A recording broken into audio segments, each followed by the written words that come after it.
నమస్తే, welcome to 99 TV. New York మేయర్గా మందాని ఏంటి, ఆయన ఛాందసవాదాన్ని న్యూయార్క్ నగరానికి తీసుకొచ్చాడా, లేదా నిజంగానే ఆయన రేషనల్గా వ్యవహరిస్తారా? ఎందుకంటే మోడీని యుద్ధ నేరస్తుడు అని చెప్పేసి ఆయన ఓపెన్గానే క్రిటిసైజ్ చేశారు. ఇంకా రకరకాల ఛాందసవాద గ్రూపుల నుంచి ఆయనకు ఫండింగ్ అందనే ఆరోపణలు ఉన్నాయి. వీటన్నిటి నేపథ్యంలో న్యూయార్క్ లిబరల్ డెమోక్రాట్స్ నుంచి ఈ ఛాందసవాద డెమోక్రాట్స్ వైపు మళ్ళిందా అనే సందేహాలు తలెత్తాయి. వాటి మీద సమగ్ర విశ్లేషణ అందించడానికి మనతో లైవ్లో జాయిన్ అయ్యారు మామిడి గిరిధర్ గారు, జియో పొలిటికల్ అఫైర్స్ ఎక్స్పర్ట్. నమస్తే గిరిధర్ గారు. గిరిధర్ గారు నమస్తే, వినిపిస్తోందా అండి? గిరిధర్ గారు, చూసాం కదా, అంటే ఒక 33 ఏళ్ల యువకుడు ఒక మంచిగా అన్ని సెక్షన్స్ నుంచి సపోర్ట్ తోటి గెలిచానని క్లెయిమ్ చేసుకుంటున్న మందాని, ఆయన ఆఫర్ చేసిన ఫ్రీబీస్ అలాగే సంస్కరణలు ఇవన్నీ ఓటర్లను ఆకట్టుకోవటం వల్ల ఆయన గెలిచాడు. 1% ఓటింగ్ నుంచి ఇక్కడ దాకా వచ్చాడనేది ఒక వాదన.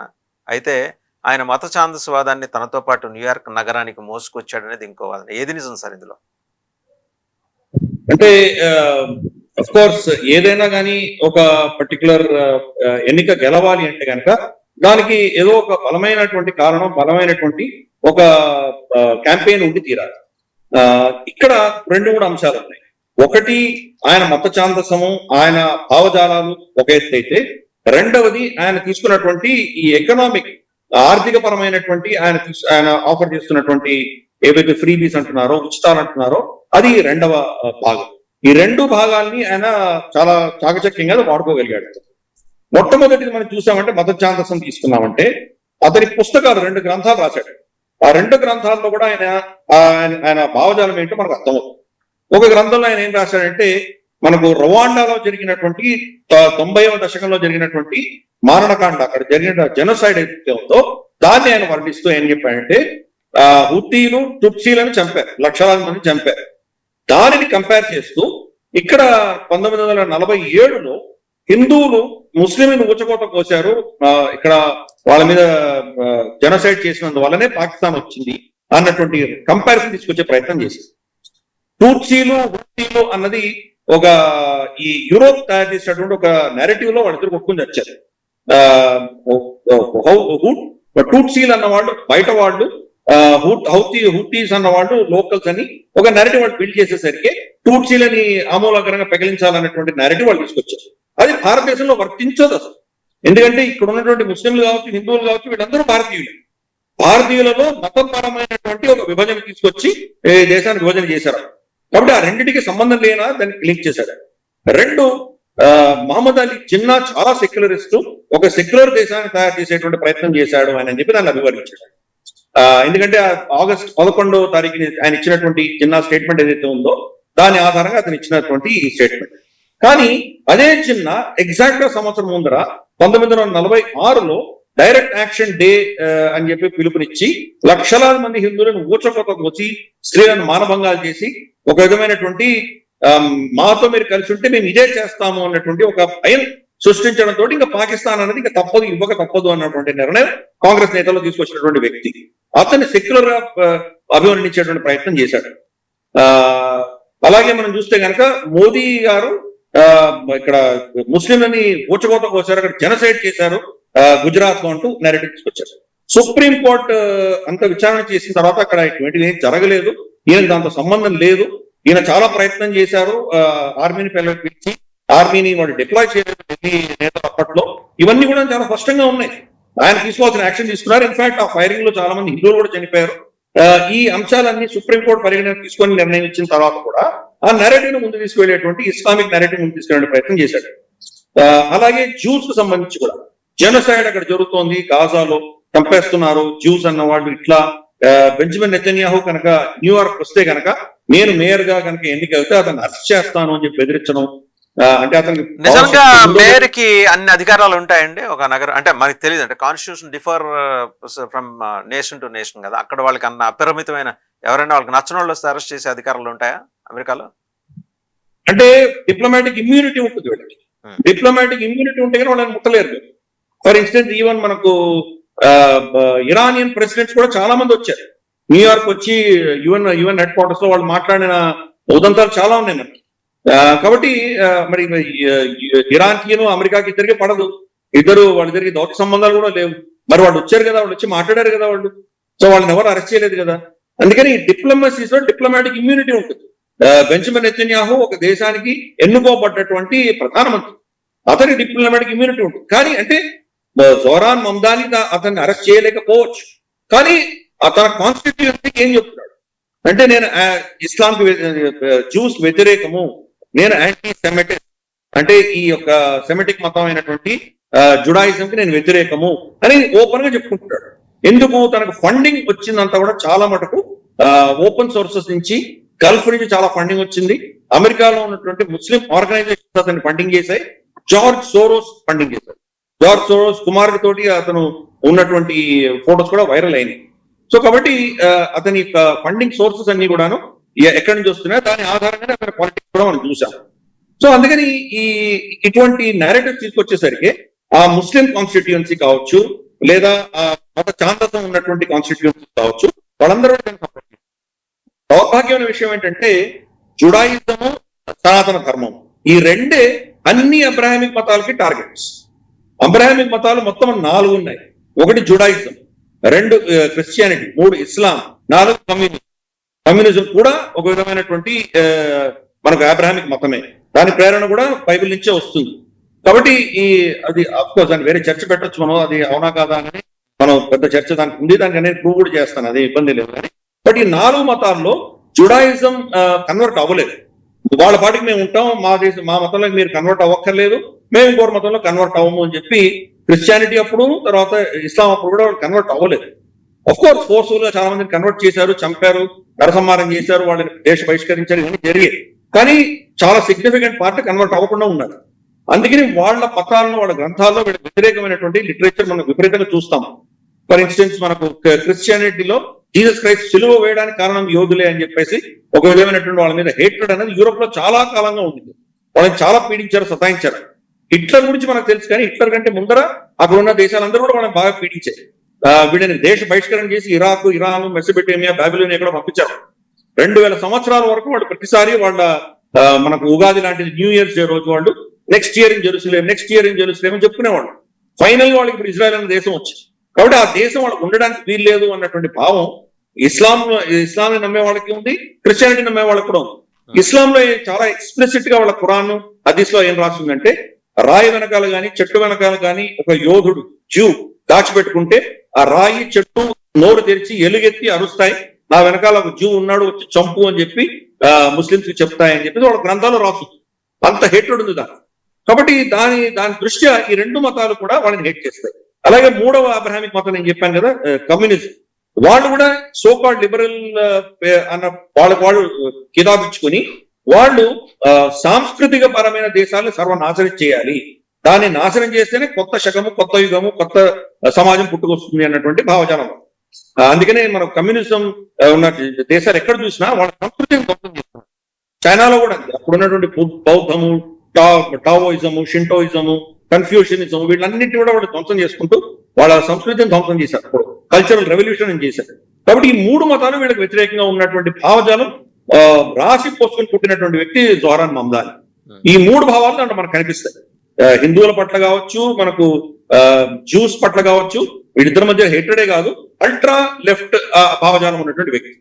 సో దీంట్లో మనం చూస్తే కనుక న్యూయార్క్ అన్న ఊరు ఎందుకు అంత సంపన్నమైంది, ఎంత అద్భుతంగా వచ్చిందంటే కనుక అక్కడ పెట్టుబడులు ఎక్కువ వస్తాయి, క్యాపిటల్ ఎక్కువ వస్తుంది.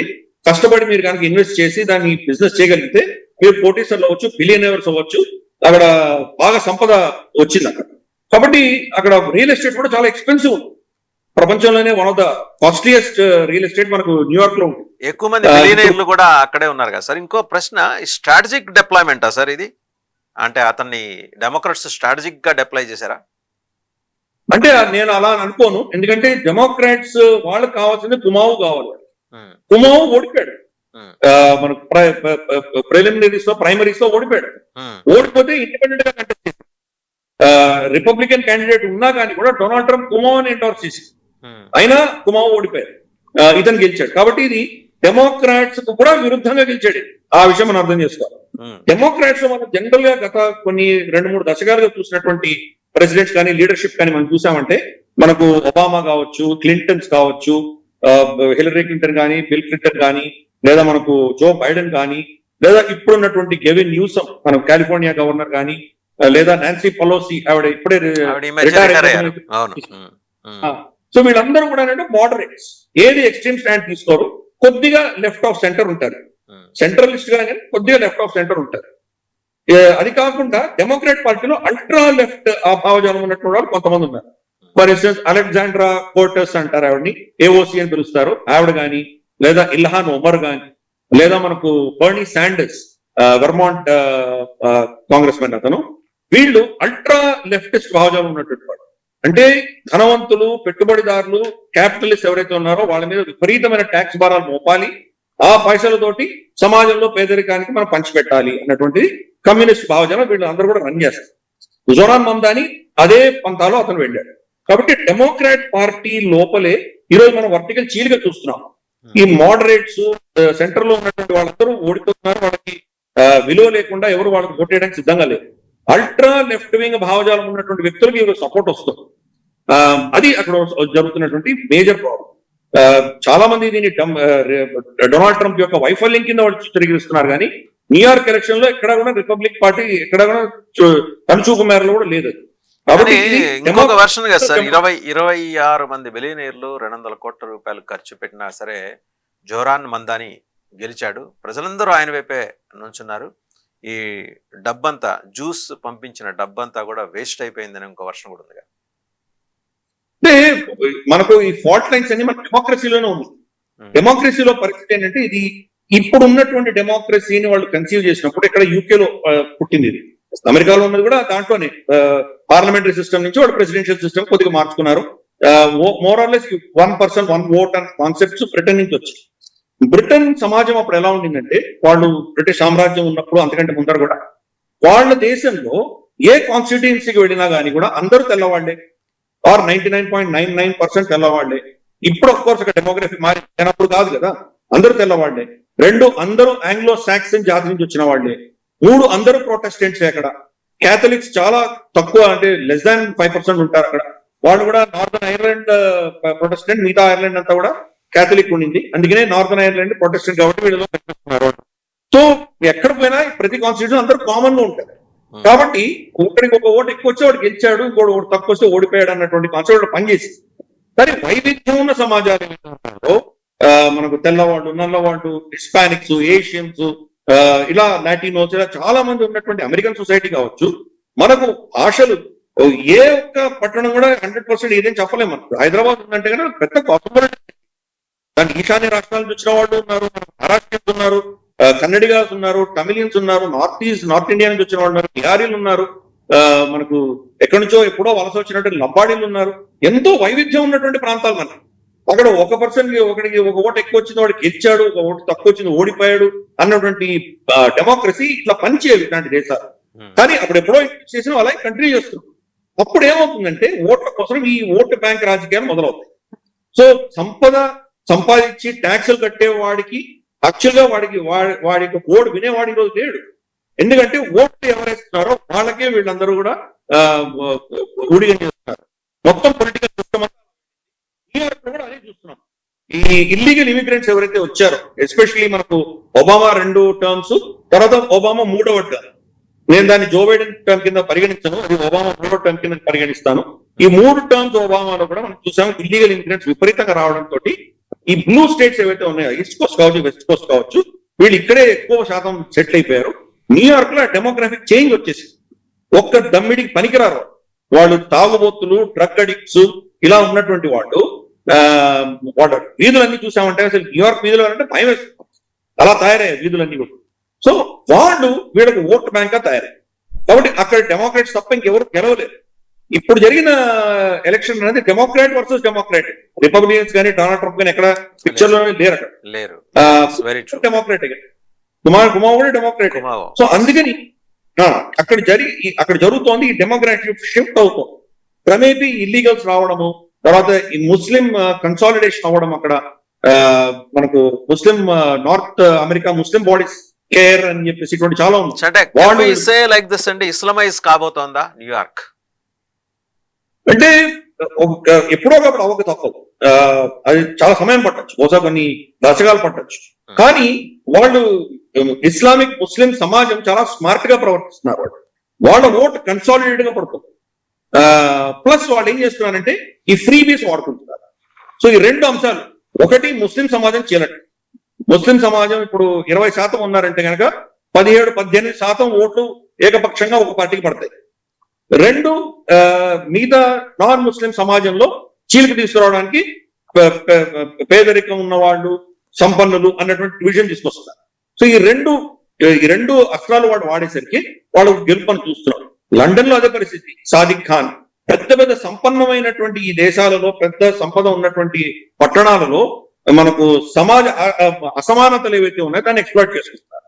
సో ఓటు వేసేవాడు పేదవాడు, కానీ అక్కడ సంపాదించి అక్కడ సంపదని తీసుకొచ్చేటువంటి వాళ్ళు ధనికులు, బిలియనర్స్, మిలియనర్స్ వాళ్ళు ఉండడం బట్టే అక్కడ అంత సంపద ఉంది. సో సంపాదన ఇంకొకటి sir, he was mentioning, Mamdani was mentioning $2,300 పెడుతున్నాను సింగిల్ బెడ్రూమ్ హౌస్, నేను అద్దెకుంటున్నాను, I use public transport, so అత్యంత కాస్ట్ రెంట్స్ ఫ్రీ చేస్తానంటున్నాడు. ఇదొక అంశం. రెండోది, ఇందాక మీరు ప్రస్తావించారు, మోడీని ఈయన యుద్ధ నేరస్తుడు అన్నాడు. మనం రెస్పాండ్ కాలేదు ఇంతవరకు దేశం. వెరాస్ ఇజ్రాయెల్ చూసారా, ఇమీడియట్గా వాళ్ళ జాతీయ భద్రతా మంత్రి రెస్పాండ్ అయ్యాడు, ఇది అత్యంత ప్రమాదకరంగా పరిణమించబోతోంది అతని ఎన్నిక అని. మనం ఎందుకు అంత ఓపెన్గా బోల్డ్గా మాట్లాడలేకపోతున్నాం? ఆయన యుద్ధ నేరస్తుడు అనేది ఇంకా అంత చాలా తీవ్రమైన అభియోగం మోడీ మీద మోపింది అతను. అంటే మనకు ఒక పెద్ద ప్రాబ్లం ఉంది మన దేశంలో. మనకు 15 ఆగస్టు 1947లో ట్రాన్స్ఫర్ ఆఫ్ పవర్ ఒకటి జరిగింది. మనకి స్వతంత్రం రాలేదు. మేము 15 ఆగస్ట్ 47 న్యూస్ పేపర్ చూసారంటే transfer of power, 2 dominion states created అని ఉంటున్నారు హెడ్లైన్స్. డొమినియన్ అంటే ఏంటి? ఎవరో అధీనంలో మనం ఉన్నాం. అందుకని ఇక్కడ గవర్నర్ జనరల్ ఉండేవాడు. అక్కడ పాకిస్తాన్ లో Mohammad Ali Jinnah governor general. Governor general అంటే ఆయన పైన ఇంకెవరో ఉండాలి కదా. బ్రిటిష్ రాజుకు వీళ్ళు రిపోర్ట్ చేశారు. తర్వాత 26 జనవరి 1950 రోజు స్వరాజ్యం వచ్చిందండి. మన కాన్స్టిట్యూషన్ మనకు వచ్చింది, మన ప్రెసిడెంట్ మనకు వచ్చారు, కానీ స్వతంత్రం రాలేదు. ఆ సిస్టమ్స్, ఆ స్ట్రక్చర్ అదంతా కూడాను బ్రిటిష్ వాళ్ళదే కంటిన్యూ చేస్తున్నాం. మనదంటే ఏం లేదు. దాంతో ఏమైందంటే మనకు ఒక అడ్మినిస్ట్రేటివ్ జియోగ్రఫీ గీతలు గీసినటువంటి, అడ్మినిస్ట్రేషన్ డిఫైన్ చేసినటువంటి ప్రభుత్వంగా మనం ఉండిపోయాం. స్టేటస్ కో, ఎక్కడేసిన గొంగళి అక్కడే. దీన్ని దాటి మనం ఆలోచన చెయ్యము. అందుకనే మన సరిహద్దుల్లో ఇన్ని వేల కిలోమీటర్ల మనం ఫెన్సింగ్ మనం కట్టుకున్నాం, కానీ మన శత్రువులు ఎవరు కూడా ఫెన్సింగ్ కట్టలేదు ఆవలి వైపు. పాకిస్తాన్ కానీ, బంగ్లాదేశ్ కానీ, మనకు నేపాల్ కానీ, లేదా భూటాన్ కానీ, లేదా మనకు చైనా కానీ ఎవరు అక్కడ ఫెన్సింగ్ కట్టుకోలేదు. మనమే ఫెన్సింగ్ కట్టుకుంటున్నాం. LAC మీద మనం కట్టడానికి వీలు లేదు, చైనా ఒప్పుకోదు కాబట్టి అక్కడ కట్టలేదు. మిగతా అన్ని దగ్గర ఫెన్సింగ్ మనం పెట్టుకున్నాం, వాళ్ళు ఎవరు పెట్టుకోలేదు.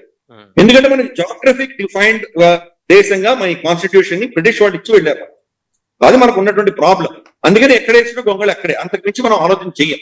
ఒఫీషియల్ గా మనం ఏమంటే వాళ్ళ దేశంలో వాళ్ళు ఏం మాట్లాడుకుంటే మాకెందుకు అది.